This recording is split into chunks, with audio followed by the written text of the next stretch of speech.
Hello, my dear students.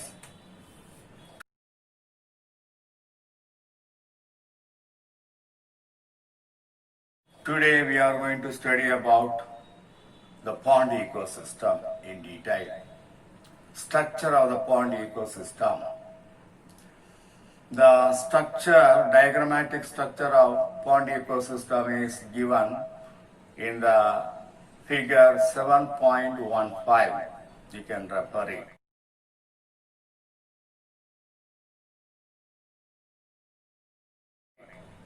Pond ecosystem is a classical example for natural, aquatic, freshwater and lentic type of ecosystem. It helps us to understand the structure and function of an ecosystem.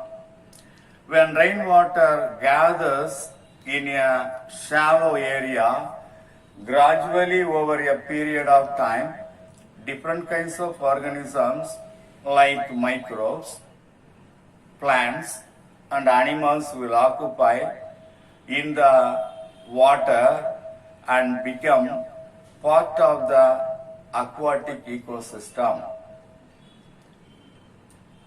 It shows complex interaction between the abiotic and biotic components. The pond ecosystem is a self-sustaining and self-regulatory freshwater ecosystem. What are the abiotic components and biotic components present in pond ecosystem? That we will see one by one. First we will see abiotic components of the pond ecosystem.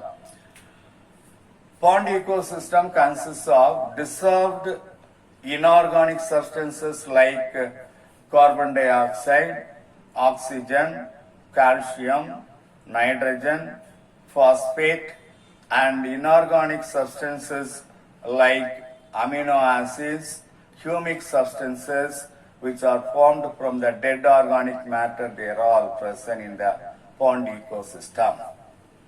Functions of the pond ecosystem is regulated by amount of light, number 1, number 2, temperature, number 3, pH value of water, number 4, other climatic factors that will regulate the functions of the pond ecosystem. Come to the biotic components of the pond ecosystem. The biotic components of the pond ecosystem include producers, a variety of consumers, and decomposers. Decomposers mainly includes bacteria and fungi, microscopic organisms. Microorganisms are included in these decomposers. First we will see producers, a variety of phytoplanktons like Oscillatoria, Anabina, Eudorina, Volvox, diatoms, etc. A number of organisms are present as phytoplanktons. They are floating on the water surface. They carry out photosynthesis, getting sunlight and prepare their own food materials. Some of the filamentous green algae such as Eulothrix, Spirogyra, Cladophora, Oedogonium, etc. also present. They are considered as green filamentous algae. Some of the floating plants like Azolla, Salvia, Pistia, Wolffia, Acornia, they are all freely floating on the water surface, and they also considered as the producers. They also can prepare their own food materials. Submerged plants like Potamogeton, Phragmites, etc., they are freely floating inside the water. They are considered as the submerged aquatic plants. Rooted floating plants like Nymphaea, Nelumbo also seen. they are rooted in the mud of the pond, but the leaves and flowers are freely floating on the water surface. So in such a way, in order to make the leaves and flowers float on the water surface, they have long pedicel in the flower and long petiole in the leaf. They can be seen. They are the modifications that is that can be seen in the rooted floating plants. Macrophytic plants, very large plants. Some of the larger plants also can be seen at the periphery of the pond. They are considered as amphibious plants. For example, Typha, Epomia, they are growing just at the periphery of the pond ecosystem. Right, come to the consumers. What are the consumers present in the pond ecosystem? Consumers of the pond ecosystem includes zooplanktons like Paramecium and Daphnia. They are considered as the primary consumers or herbivores. Some of the organisms are present at the bottom of the pond ecosystem. They are considered as the benthos. So bottom living organisms are called benthos.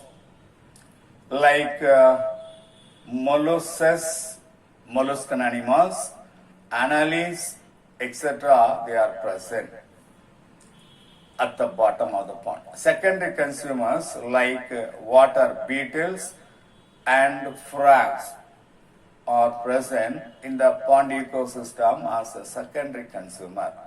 And tertiary consumers like duck, crane, and some top carnivores like large fish, hawk, man are considered as top carnivores, can be seen in the pond ecosystem or very near to the pond ecosystem.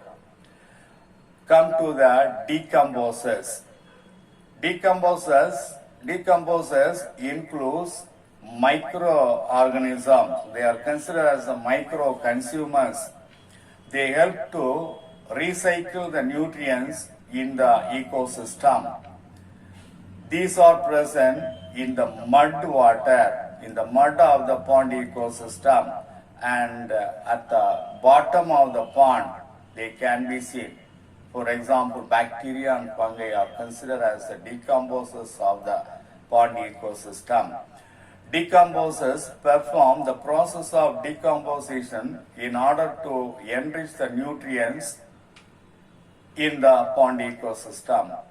The cycling of nutrients between the biotic organism and abiotic components is evident for the pond ecosystem as a self-sufficient and self-regulating ecosystem.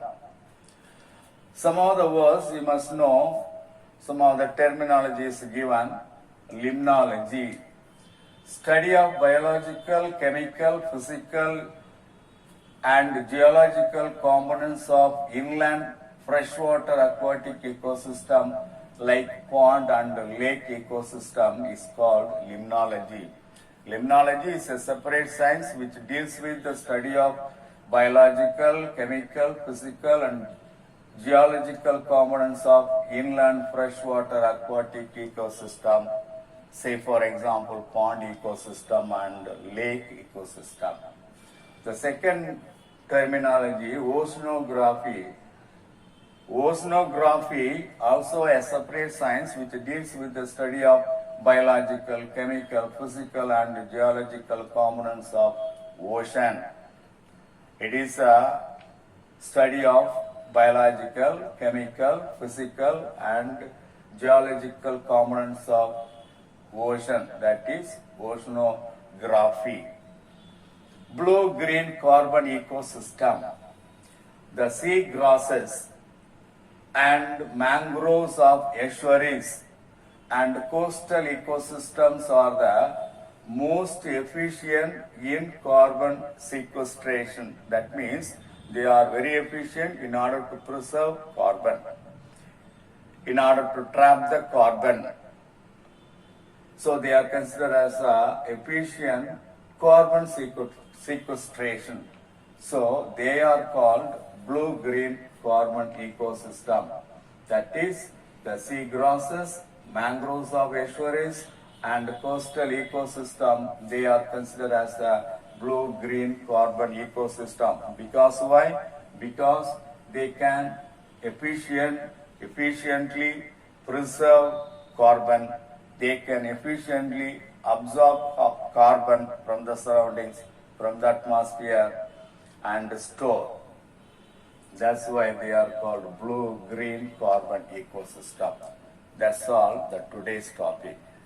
Today we have seen about the structure of the pond ecosystem. In the pond ecosystem, what are the abiotic components present, what are the biotic components present, what are the consumers present, and decomposers present, that we have seen. That's all.